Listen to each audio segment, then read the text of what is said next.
নমস্কার, মানুষের ভাষার রাতের এই বিশেষ এপিসোডে আপনাদের সকলকে স্বাগত। আমি প্রবীর রায়চৌধুরী আপনাদের সাথে।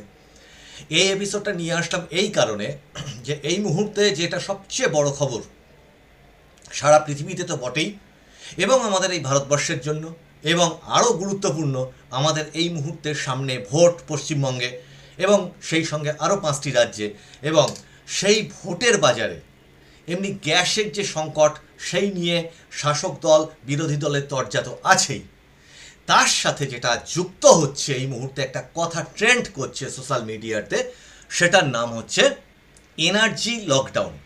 সত্যিই কি লকডাউন হতে চলেছে? সত্যিই কি করোনার মতো সেই রকম লকডাউন আবার আমাদের জীবনে আসতে চলেছে? আসল সত্যিটা ঠিক কি? যেটুকু আমাদের কাছে খবর এই মুহূর্তে, প্রধানমন্ত্রী উদ্বেগ প্রকাশ করেছেন। আগামীকাল প্রধানমন্ত্রী দেশের সমস্ত মুখ্যমন্ত্রীদের নিয়ে বৈঠক ডাকছেন, এটাও ঠিক। সেই যে মুখ্যমন্ত্রীদের নিয়ে যে বৈঠক, সেই বৈঠকে 5টি যে রাজ্য, সেই 5টি রাজ্য যেখানে কিনা ভোট ঘোষিত হয়ে গেছে, আদর্শ আচরণবিধি চালু হয়ে গেছে, সেই 5টি রাজ্যের মুখ্যমন্ত্রীদের ছাড়া তাদের চিফ সেক্রেটারিরা সেখানে উপস্থিত থাকবেন। এবার আমরা জেনে নেব যে ঠিক এনার্জি লকডাউন বা যদি এরকম লকডাউন হয় সেটা ঠিক কী রকম, বা এটা রটনা ঠিক কতটা বেশি। আতঙ্কিত হওয়ার কোনো কারণ নেই, আমরা চলুন সত্যিটা আগে জানি। আপনারা রয়েছেন মানুষের ভাষার www.মানুষেরভাষা.com তার হোম পেজে। যে খবরটি এই মুহূর্তে সব থেকে ট্রেন্ডিং সেটা হচ্ছে এনার্জি লকডাউন। আপনাদেরকে বিস্তারিত সেই জিনিসটা এখান থেকে পড়ে জানানোর চেষ্টা করছি সংক্ষেপে। দেখতেই পাচ্ছেন, এনার্জি লকডাউন কি? কোভিডের মতো বিধিনিষেধ আবার আসছে কি? আসল সত্যিটা ঠিক কি? দেখুন, মার্কিন ইসরায়েল এবং ইরান এই যে যুদ্ধটা, এই যুদ্ধে হরমুজ প্রণালী বন্ধ, একটি খালের মতো একটি অংশ, যেটা নিয়ে আমরা পরবর্তীতে বিস্তারিত আলোচনায় আসছি। ভৌগোলিক একটি অবস্থান ধরে নিতে পারেন, যেটা দিয়ে তেল সরবরাহ হয় সারা বিশ্বে। বিশ্বের 20% তেল সরবরাহ এই কারণে বন্ধ হয়ে গেছে। ভারতে গ্যাসের সিলিন্ডারের দাম বাড়ছে, লম্বা লাইন পড়ছে, সোশ্যাল মিডিয়া ট্রেন্ড হচ্ছে এনার্জি লকডাউন। কিন্তু আদতে ঠিক কী হচ্ছে? আমাদের বিশেষ সংবাদদাতার প্রতিবেদন। কোভিডের পর থেকে লকডাউন শব্দটা মানুষের মাথায় একটা বিশেষ জায়গা নিয়ে বসে আছে। সেই শব্দটার সঙ্গে এনার্জি জুড়ে দিতেই সোশ্যাল মিডিয়ায় আতঙ্ক ছড়িয়ে পড়েছে। ইনস্টাগ্রাম, ইউটিউব, এক্স হ্যান্ডেল, সর্বত্র একই প্রশ্ন: এনার্জি লকডাউন কি আসছে? পেট্রোল পাওয়া যাবে তো? রান্নার গ্যাস থাকবে? ইত্যাদি এই সমস্ত প্রশ্ন আছে। এই সঙ্গে যুক্ত করে রাখি যে যেহেতু ভোটের বাজার, তাহলে কেন্দ্রীয় সরকারের বিরোধী যে সমস্ত রাজনৈতিক দল এই ইস্যুটাকে কাজে লাগানোর জন্য মুখিয়ে বসে থাকবে। কিন্তু আসল সত্যিটা ঠিক কী? সত্যিটা হলো, এনার্জি লকডাউন কোনো সরকারি পরিভাষাই নয়। এটা কোনো দেশ আনুষ্ঠানিকভাবে ঘোষণা করেনি, কিন্তু এই শব্দের পিছনে যে বাস্তব সংকটটা রয়েছে সেটা একেবারে সত্যি, এবং সেটা ভারতের রান্নাঘর পর্যন্ত পৌঁছে গেছে। ঠিক এই এনার্জি লকডাউন নিয়ে প্রধানমন্ত্রী নরেন্দ্র মোদী তিনি সংসদে ঠিক কী জানালেন, সেটা এনার্জি লকডাউন উনি বলেননি, কিন্তু এই বিষয়টা, সংকটটা নিয়ে তিনি কী জানালেন সেটা একটুখানি শুনে নিন। भारत के व्यापक व्यापारिक रिश्ते हैं। जिस क्षेत्र में युद्ध हो रहा है वो दुनिया के दूसरे देशों के साथ हमारे व्यापार का भी एक महत्वपूर्ण रास्ता है।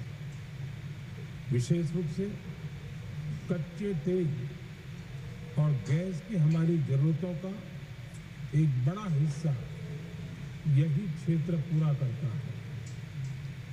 हमारे लिए ये रीजन एक और कारण से भी अहम है। लगभग 1 करोड़ भारतीय खाड़ी देशों में रहते हैं और वहाँ काम करते हैं।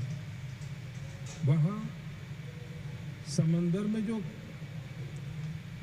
कमर्शियल शिप चलते हैं उनमें भारतीय क्रू मेंबर्स की संख्या भी बहुत अधिक है। ऐसे अलग अलग कारणों के चलते भारत की चिंताएं स्वाभाविक रूप से अधिक है। इसलिए ये आवश्यक है कि भारत की संसद से इस संकट को लेकर एक मत और एकजुट आवाज दुनिया में जाए।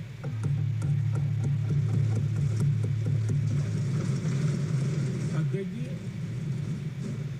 जब से ये युद्ध शुरू हुआ है तब से ही प्रभावित देशों में हर भारतीय को जरूरी मदद दी जा रही है। मैंने खुद पश्चिम एशिया के ज्यादातर देशों के राष्ट्राध्यक्षों के साथ 2 राउंड फोन पर बात की है। सभी ने भारतीयों की सुरक्षा का पूरा आश्वासन दिया। दुर्भाग्य से इस दौरान कुछ लोगों की दुखद मृत्यु हुई है और कुछ घायल हुए हैं।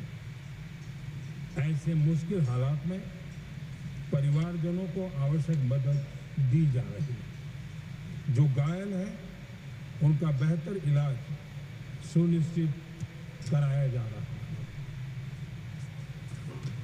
अध्यक्ष जी, प्रभावित देशों में हमारे जितने भी मिशन हैं वो निरंतर भारतीयों की मदद करने में जुटे हैं।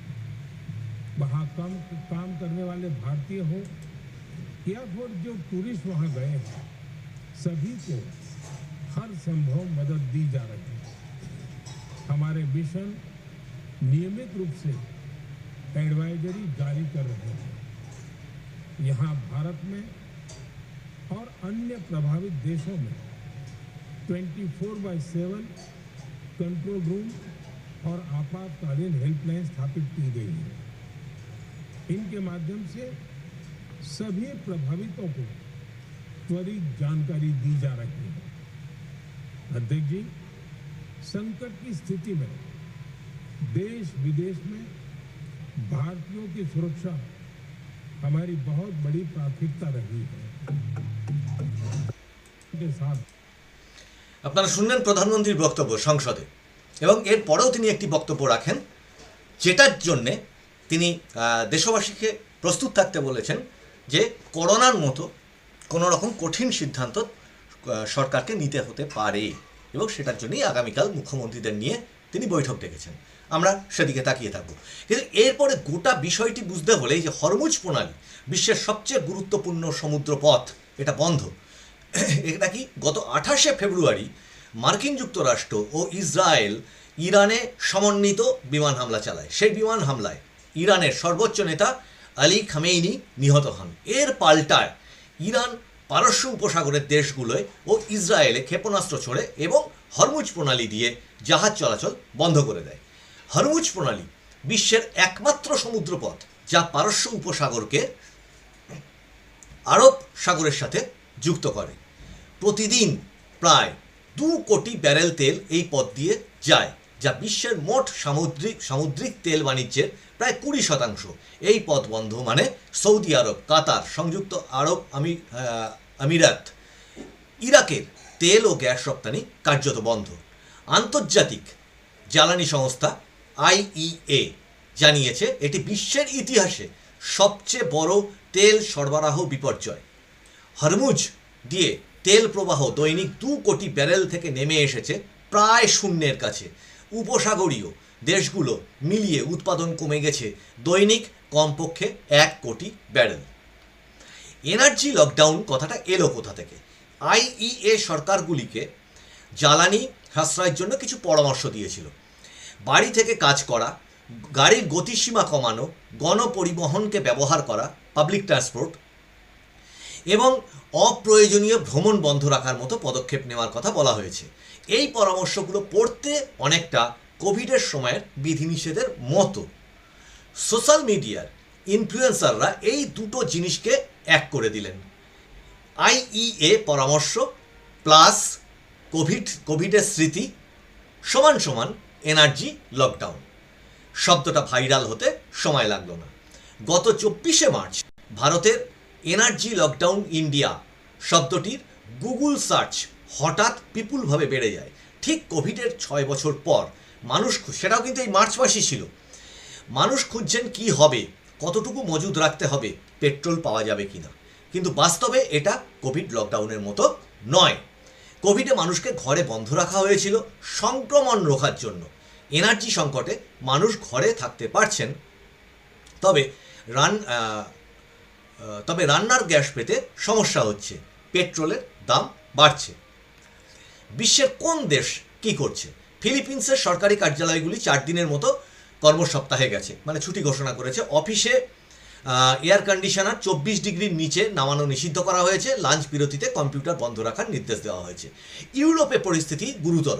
ডাচ টিটিএফ গ্যাস বেঞ্চমার্ক যে ইন্ডেক্স, তার মার্চের মাঝামাঝিতে প্রায় দ্বিগুণ হয়ে 60 বাই MWH ছাড়িয়ে গেছে। ইউরোপীয় কেন্দ্রীয় ব্যাংক সুদের হার কমানোর পরিকল্পনা পিছিয়ে দিয়েছে। যুক্তরাষ্ট্রে মানে ইংল্যান্ডে মুদ্রাস্ফীতি 5% ছাড়িয়ে যাওয়ার আশঙ্কা রয়েছে। শ্রীলঙ্কা, কেনিয়া, মায়ানমারে পেট্রোলের রেশনিং ব্যবস্থা চালু হয়েছে। মিশরে শপিং মল, রেস্তোরাঁ আগেভাগে বন্ধ করার নির্দেশ দেওয়া হয়েছে। এগুলো কোভিড লকডাউন নয়, কিন্তু বিধিনিষেধ অবশ্যই আছে। আর ভারতে কি হচ্ছে? ভারতের রান্নাঘরে এই যুদ্ধের আঁচ সব থেকে বেশি লেগেছে। ভারতের 91% এলপিজি আসে উপসাগরীয় এই সমস্ত অঞ্চল থেকে। কাতার একাই দেয় প্রায় 34%, ইউএই দেয় 26%। হরমুজ বন্ধ হয়ে যাওয়ার পর থেকে এই সরবরাহ কার্যত বন্ধ হয়ে গেছে। 7ই মার্চ থেকে দিল্লিতে 14.2 কেজির গার্হস্থ্য সিলিন্ডারের দাম 60 টাকা বেড়ে 913 টাকা হয়েছে। বাণিজ্যিক 19 কেজি সিলিন্ডারের দাম 115 টাকা বেড়ে গেছে। কালোবাজারে 14.2 কেজি সিলিন্ডারের দাম 4000 টাকা পর্যন্ত উঠেছে। ভারত জুড়ে গ্যাস বিতরণ কেন্দ্রের সামনে লম্বা লাইন পড়েছে। ইন্ডাকশন স্টোভের চাহিদা হঠাৎ অস্বাভাবিকভাবে বেড়ে গেছে। আমাজনে এর বিক্রি 30 গুণ বেড়ে গেছে। বাণিজ্যিক এলপিজি বরাদ্দ প্রাথমিকভাবে 80% কমিয়ে দেওয়া হয়েছে। দিল্লি, মুম্বাই, ব্যাঙ্গালোর, কোচির মতো শহরে হাজার হাজার রেস্তোরাঁ ও হোটেল বন্ধ হয়েছে অথবা কাঠের উনুনে রান্নাতে ফিরে গেছে। সরকার এসেন্সিয়াল কমোডিটি অ্যাক্ট প্রয়োগ করে গ্যাস বিতরণের একটি অগ্রাধিকারের তালিকা তৈরি করেছে। এই জন্য বলছি আতঙ্কের কারণ নেই, কিন্তু সতর্কতাগুলো আপনাদের আগাম জানানোর চেষ্টা করছি আমরা। প্রথমে গার্হস্থ্য পাইপড গ্যাস ও পরিবহনের সিএনজি, তারপরে সার কারখানা, তারপরে শিল্প প্রতিষ্ঠান, হোটেল, রেস্তোরাঁ সবার শেষে। প্রধানমন্ত্রী মোদী সংসদে বলেছেন, পরিস্থিতি নজরদারিতে রয়েছে, সাধারণ মানুষের দৈনিক জীবন স্বাভাবিক রাখাই সরকারের লক্ষ্য। তবে তিনি সতর্ক করেছেন, চলমান সংকটের প্রভাব দীর্ঘমেয়াদী হতে পারে। তেলের দাম কোথায় যাচ্ছে? 2রা মার্চ ব্রেন্ট ক্রুড ছিল ব্যারেল প্রতি $80। 9ই মার্চের মধ্যে সেটা বেড়ে $120 ছাড়িয়েছে। এক সপ্তাহের কম সময় 50% বৃদ্ধি। বিশেষজ্ঞরা বলছেন, হরমুজ প্রণালী যদি আরও কয়েক সপ্তাহ বন্ধ থাকে তাহলে তেলের দাম $100 পার করবে। সেক্ষেত্রে আমেরিকায় গ্যাসোলিনের দাম গ্যালন প্রতি $3.50 ছুঁয়ে যেতে পারে এবং মুদ্রাস্ফীতি দীর্ঘমেয়াদী সমস্যা হয়ে দাঁড়াতে পারে। দেখুন 1970 সালের সাথে এর তুলনা কতটা সঠিক। অনেকে এই সংকটটাকে 1973 সালের তেল সংকটের সঙ্গে তুলনা করেছেন। সেটা অংশত ঠিক, আবার অংশত বাড়িয়ে বলা। আইইএ জানাচ্ছে 1970-এর দশকে সংকটে তেল সরবরাহ কমেছিল 1 কোটি ব্যারেল। এবার সেটি 2 কোটি ব্যারেলেরও বেশি। পরিমাণের দিক থেকে এটি ইতিহাসের সবচেয়ে বড় সরবরাহ বিপর্যয়। কিন্তু বিশ্ব এখন নবায়নযোগ্য শক্তিতে অনেক বেশি নির্ভরশীল। সৌরশক্তি ও বায়ুশক্তির ব্যবহার বেড়েছে, তাই ধাক্কাটা সামলানোর ক্ষমতা আগের থেকে বেশি। এবার হচ্ছে এনার্জি লকডাউন কি তাহলে আসবে? সহজ উত্তর না। কোভিডের মতো ঘরবন্দি হওয়ার পরিস্থিতি মোটেও নেই, কারণ সেটা ছিল সংক্রমণের জন্য। কোনো দেশই আনুষ্ঠানিকভাবে এনার্জি লকডাউন এখনো পর্যন্ত ঘোষণা করেনি। এই শব্দটি মূলত সোশ্যাল মিডিয়ার তৈরি, বাস্তব নীতিগত পদক্ষেপের অংশ নয়। কিন্তু এটাও ঠিক যে জ্বালানি সাশ্রয়, রেশনিং এবং বিভিন্ন বিধিনিষেধ একাধিক দেশ কার্যকর করেছে। ভারতে এখনও পেট্রোল পাওয়া যাচ্ছে, ভারতের কাছে মাত্র 25 দিনের কাঁচা তেল তেলের মজুত রয়েছে বলে এখনো পর্যন্ত আমাদের এই সূত্রের খবর। প্রধান আমদানিকারী কারক দেশগুলির মধ্যে সবচেয়ে কম। সংকট দীর্ঘস্থায়ী হলে চাপ অবশ্যই বাড়বে।